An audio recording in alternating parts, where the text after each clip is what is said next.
C'est terrible. Enfin bon, en train, parce que nous on aime bien la jeunesse, mais ça se termine. Nous, on a fait la télé, parce que c'est traditionnellement, ils nous disent qu'on va voir un peu. On n'a rien. Alors, On n'a pas pensé, parce que nous, il y a des effets. Ça permet de vous accueillir. Voilà, c'est bien. Donc, il y a des effets.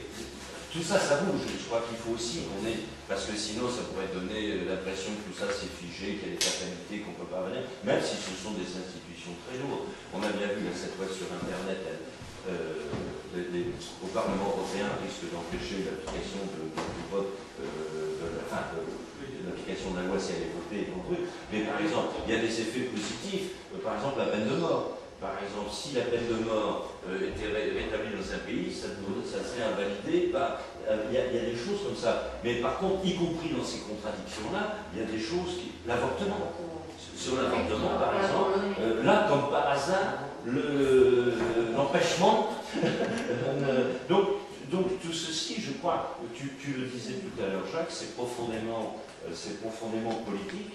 Ça dépend de la clarté des acquis, des objectifs et du rapport de force. Je pense que l'élément fondateur du traité européen que nous avons à la tête, c'est la concurrence libre et non faussée. Et justement, une telle loi des licenciements boursiers est contraire justement à ce principe que veulent ces libéraux au Parlement européen.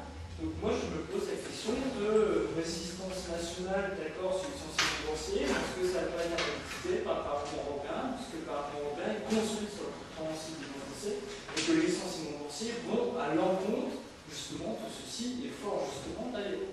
Alors, ce que je propose, c'est que d'une part, peut-être tout à l'heure tu reviennes, parce que d'une part, le temps passe. Pas les jeunes.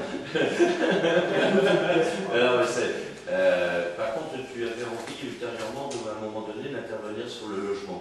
Je dis une chose. D'accord, ok. Alors, entre ceux qui sont là, qui n'ont pas donné les textes, et ceux qui avaient des choses à dire, mais qui arrivent à la fin, eh bien, c'est ça, c'est l'Europe, ça bouge, c'est l'Europe qui bouge. Alors, la gauche unitaire, d'abord, bienvenue. Et puis, est-ce que vous aviez prévu quelque chose ou...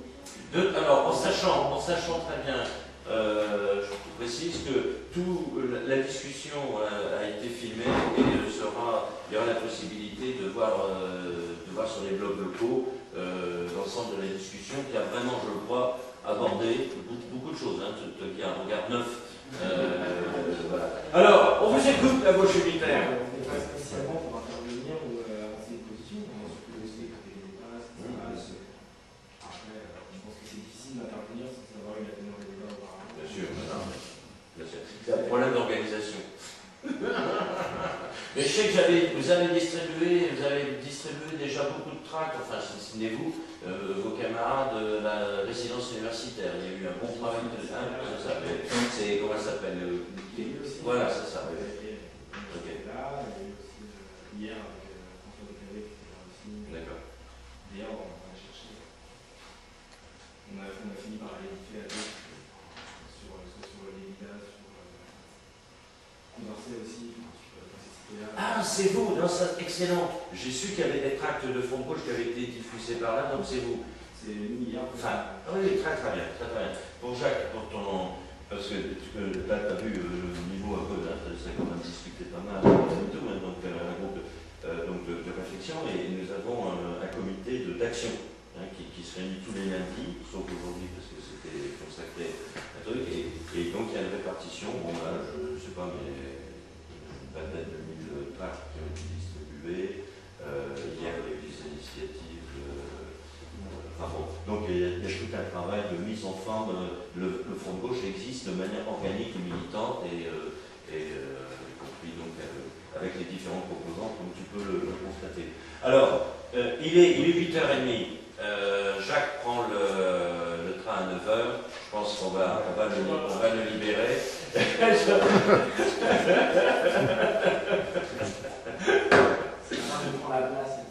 Non, mais ça nous fait plaisir que vous soyez là, parce qu'on se disait merde quand même. Okay. Mais bon, la prochaine fois, il faudra bien vérifier les horaires.